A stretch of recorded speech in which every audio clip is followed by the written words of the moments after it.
তারেক রহমান রাজনৈতিক প্রতিপক্ষের ধ্বংস চাননি দিয়েছেন ঐক্যের বার্তা। এবং সংসদ নির্বাচনের দিন গণভোটে ইতিবাচক ইসি কর্মকর্তারা। শহীদুল আলমকে তুরস্কের সহায়তায় মুক্ত করার চেষ্টা চলছে জানিয়েছেন প্রেস উইং। সর্বশেষ জানাবো বিএনপির ধানের শীষ নিয়ে অযথা টানাটানি কেন, প্রশ্ন মির্জা ফখরুলের। শুনছিলেন সংবাদ শিরোনাম, এবারে বিস্তারিত। তারেক রহমান রাজনৈতিক প্রতিপক্ষের ধ্বংস চাননি দিয়েছেন ঐক্যের বার্তা।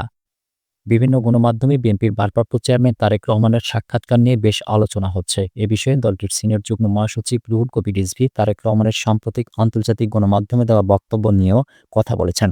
রিজভী বলেন, তারেক রহমান দীর্ঘ ১৭ বছর পর আন্তর্জাতিক গণমাধ্যমে বক্তব্য রেখেছেন। তার কথার মধ্যে কোনো দলীয় পক্ষপাত ছিল না। তিনি রাজনৈতিক প্রতিপক্ষের ধ্বংস চাননি, বরং ঐক্যের বার্তা দিয়েছেন। যেসব ব্যক্তি অপরাধ করেছেন বা নির্যাতন চালিয়েছেন তাদের বিচারের কথা বলেছেন তিনি, তাও আইনসঙ্গত উপায়ে। রাজধানীর চন্দ্রিমা উদ্যানে শুক্রবার সকালে শহীদ প্রেসিডেন্ট জিয়াউর রহমানের মাজারে এগ্রিকালচারিস্ট অ্যাসোসিয়েশন অব বাংলাদেশের নবগঠিত কমিটির পক্ষ থেকে পুষ্পার্ঘ্য অর্পণ ও ফাতেহা পাঠ শেষে সাংবাদিকদের সঙ্গে আলাপকালে তিনি এসব কথা বলেন। বিএনপির সিনিয়র নেতা বলেন, তারেক রহমানের বক্তব্য বিশ্লেষণ করলে বোঝা যায় সেখানে জাতীয় ঐক্যের আহ্বানই মুখ্য।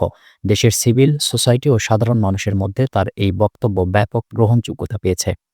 জুলাই সনদ নিয়ে বিএনপির সিনিয়র যুগ্ম মহাসচিব বলেন, আগামী 15 অক্টোবর স্বাক্ষর হতে যাওয়া জুলাই সনদকে বিএনপি ইতিবাচকভাবে দেখছে।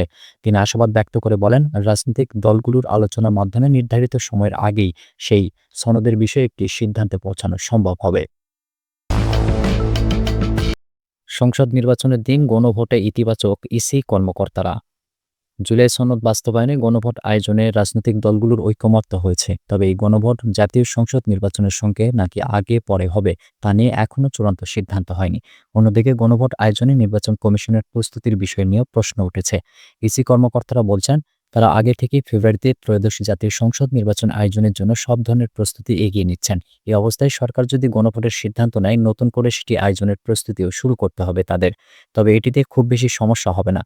গত বুধবার রাজনৈতিক দলগুলোর সঙ্গে জাতীয় ঐকমত্য কমিশনের ৫ম দফার বৈঠকে জুলাই সনদ বাস্তবায়নে গণভোট করার বিষয়ে ঐকমত্য হয়। বৈঠকের পর ঐকমত্য কমিশনের সহসভাপতি আলী রিয়াজ বলেন, বিশেষজ্ঞরা সর্বসম্মতভাবে জাতীয় সনদ বাস্তবায়নের উপায় হিসেবে মতামত দিয়েছেন। সেটি হচ্ছে একটি আদেশ জারি করতে হবে, ওই আদেশের মাধ্যমে গণভোট আয়োজন করতে হবে। সেই গণভোট কখন কিভাবে হবে তা নিয়েও এখন পর্যন্ত মতভেদ আছে। কোনো দল সংসদ নির্বাচন ও গণভোট একদিনে করার প্রস্তাব দিয়েছে। জাতীয় নির্বাচনের ১ মাস আগে গণভোট করার প্রস্তাবও এসেছে। অবশ্য এর আগে নির্বাচন ব্যবস্থা সংস্কার কমিশনের পক্ষ থেকে গণভোটের বিধানটি আগামী সংসদে উত্থাপন করে পাশ করানোর সুপারিশ করা হয়েছিল। নির্বাচন কমিশনার আব্দুর রহমানেল মাসউদ গণমাধ্যমে বলেন, এই মুহূর্তে গণভোটের বিষয়টি নির্ভর করছে পলিটিক্যাল কনসেনসাসের উপর। গণভোটের সিদ্ধান্ত রাষ্ট্রীয় ব্যাপার, সরকারের ব্যাপার। সরকার যদি মনে করে গণভোট করবে, তাহলে আমরা গণভোট ইনশাল্লাহ করতে পারব। তবে সংসদ নির্বাচনের সঙ্গে একসঙ্গে গণভোট হলে বড় ব্যয় সাশ্রয় হবে জানিয়ে তিনি বলেন, এত ব্যয়বহুল কাজ দুদিনে করাটা কঠিন হবে। কাজে সরকার যদি সিদ্ধান্ত নেয়, আমাদের কোনো বিষয় নয়। ২ নির্বাচন একত্রে করলে অনেক টাকা বেঁচে যায়। ফেব্রুয়ারিতে ২ নির্বাচন একসঙ্গে করা সম্ভব, সেটাই ভালো হবে। ত্রয়োদশ জাতীয় সংসদ নির্বাচন সামনে রেখে প্রায় ২৫০০ কোটি টাকার ব্যয়ের হিসাব দিয়েছে ইসি।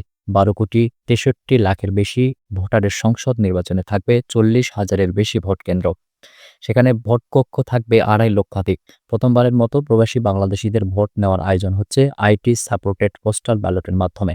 সেখানেও ব্যয় ধরা হয়েছে প্রায় ৪০০ কোটি টাকা। এই নির্বাচনে ১০ লাখের বেশি লোকবল নিয়োজিত থাকবে। ইসি কর্মকর্তারা বলছেন, জাতীয় নির্বাচনের সঙ্গে একই দিনে গণভোট আয়োজন করলে আগের ব্যয়ের বরাদ্দের সঙ্গে কিছুটা যোগ করলেই হবে। আর আলাদা দিনে ২ ভোট করতে হলে আলাদা বাজেটে অনেক বেশি খরচ হবে, কেননা তখন ২ দফায় একই মাপের আয়োজন করতে হবে। শহীদুল আলমকে তুরস্কের সহায়তায় মুক্ত করার চেষ্টা চলছে বলছেন প্রেস উইং। ইসরায়েলি কারাগারে আটক সাংবাদিক ও আলোকচিত্রী শহীদুল আলমকে তুরস্কের সহায়তায় মুক্ত করার চেষ্টা চলছে। শুক্রবার সকালে বাংলাদেশের অন্তর্বর্তী সরকারের প্রধান উপদেষ্টার ভেরিফাইড ফেসবুক পেজে দেওয়া পোস্টে এ তথ্য জানানো হয়। ফেসবুক পোস্টে বলা হয়, তুরস্কের কর্তৃপক্ষ আশা প্রকাশ করেছে যে আজই তাকে বিশেষ বিমানযোগে আঙ্কারায় নেওয়ার সমূহ সম্ভাবনা রয়েছে। তবে এ ব্যাপারে তুর্কি কর্তৃপক্ষ শতভাগ নিশ্চয়তা দিতে পারেনি। আঙ্কারায় নিযুক্ত বাংলাদেশের রাষ্ট্রদূত আমানুল হক গতকাল রাতে এই তথ্য জানিয়েছেন।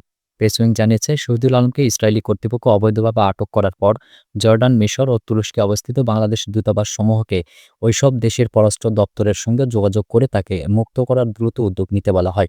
দূতাবাসগুলো শহীদুল আলমের মুক্তির বিষয়ে স্থানীয় কর্তৃপক্ষের সঙ্গে সার্বক্ষণিক যোগাযোগ রাখছে। শহীদুল আলম দিকের ব্যবস্থাপনা পরিচালক। ফিলিস্তিনে ইসরায়েলের নৃশংসতা বন্ধে এবং গাজায় ইসরায়েলি নৌ অবরোধ ভাঙার প্রত্যয় নিয়ে গাজার দিকে ফ্রিডম ফ্লোটিলা কোয়ালিশন নৌযাত্রা শুরু করেছিল।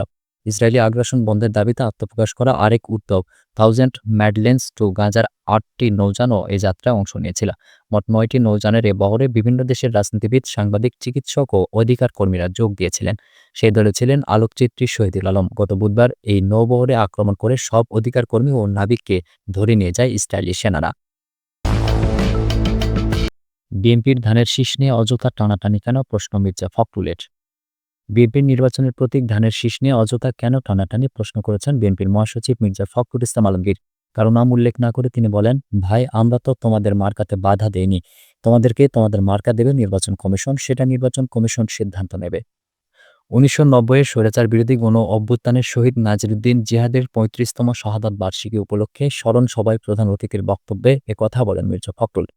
শুক্রবার রাজধানীর রমনা ইঞ্জিনিয়ার্স ইনস্টিটিউশন মিলনায়তনে অনুষ্ঠান হয়, আয়োজন করে শহীদ জিহাদ স্মৃতি সংসদ। শাপলাকে নির্বাচনের প্রতীক চায় জাতীয় নাগরিক পার্টি, তবে নির্বাচন কমিশন দলটিকে এ প্রতীক দিতে অস্বীকৃতি জানিয়েছে। গতকাল বৃহস্পতিবার এনসিপির মুখ্য সমন্বয়ক নাসিরুদ্দিন পাটোয়ারি নির্বাচন কমিশনে গিয়ে এক বৈঠকের পর তাদের দাবি পুনর্ব্যক্ত করে বলেন, হয় শাপলা প্রতীক দিতে হবে, নয়তো ধান, সোনালী আঁশ বাদ দিতে হবে। এই শর্ত নির্বাচন কমিশনকে দিয়েছেন এনসিপি। নাসিরুদ্দিন পাটোয়ারি বলেন, শাপলা প্রতীক ছাড়া এনসিপি নিবন্ধন নেবে না। মির্জা ফখরুল বলেন, কিছু কিছু ব্যক্তি বা দল তারা ধমক দিচ্ছে, হুমকি দিচ্ছে যে অমুক মার্কা না দিলে আমরা নির্বাচনে যাব না বা অমুকের মার্কা থাকতে পারবে না। আমরা একথা বলি নাই যে তোমাদেরকে মার্কা দেওয়া যাবে না। তাহলে অযথা বিএনপির ধানের শীষ নিয়ে টানাটানি কেন? ধানের শীষ অপ্রতিরোধ্য এবং এটিকে থামিয়ে রাখা যায় না উল্লেখ করে মির্জা ফখরুল ইসলাম আলমগীর বলেন, গ্রামেগঞ্জে যেখানে যাবেন সেখানে একটাই স্লোগান, শুধু ধান লাগাও ধান লাগাও, এটাই হচ্ছে প্রধান সমস্যা। এই জন্য ধানের শীষকে রুখে দিতে হবে, আটকে দিতে হবে। কারণ ধানের শীষ জিতে গেলে ওই যে বাংলাদেশের শত্রুরা আছে, সে শত্রুরা তাদের সব ষড়যন্ত্র থেকে পরাজিত হয়ে চলে যেতে বাধ্য হবে। শেখ হাসিনাকে দানব উল্লেখ করে মির্জা ফখরুল ইসলাম আলমগীর বলেন, মনস্টার শেখ হাসিনা এমনি এমনি দিল্লি পালাইয়া যায়নি, যেতে বাধ্য হয়েছে কারণ আমরা সে ভিত্তি তৈরি করেছি। দীর্ঘ ১৫ বছর লড়াই করে, সংগ্রাম করে, রক্ত দিয়ে আমরা সেই ভিত্তি অর্জন করেছি। কয়েকদিন লাফালাফি করলে গণতন্ত্র হয় না, এমন মন্তব্য করেন মির্জা ফখরুল ইসলাম আলমগীর। তিনি বলেন, গণতন্ত্র গড়তে হলে অনেক পরিশ্রম দরকার, ত্যাগ দরকার, জনগণের কাছে যাওয়া দরকার। বিএনপি গণতন্ত্রের জন্য মানুষের কাছে যাওয়া পার্টি। আমলাতন্ত্রকে একটি নির্দিষ্ট দলের পকেটে নেওয়ার চেষ্টা করা হচ্ছে বলে অভিযোগ করে মির্জা ফখরুল ইসলাম আলমগীর বলেন, দেখছি আমলাতন্ত্রকে একটি দলের পকেটে নেওয়ার চেষ্টা করা হচ্ছে। এটা আমরা কোনোভাবে বরদাস্ত করব না। সম্পূর্ণ নিরপেক্ষ আমলাতন্ত্র সরকার থাকতে হবে নির্বাচনের সময়। নির্বাচন কমিশন ও প্রশাসন সম্পূর্ণ নিরপেক্ষ থাকতে হবে, কোনো দলের কাছে যেন মাথা নত না করে।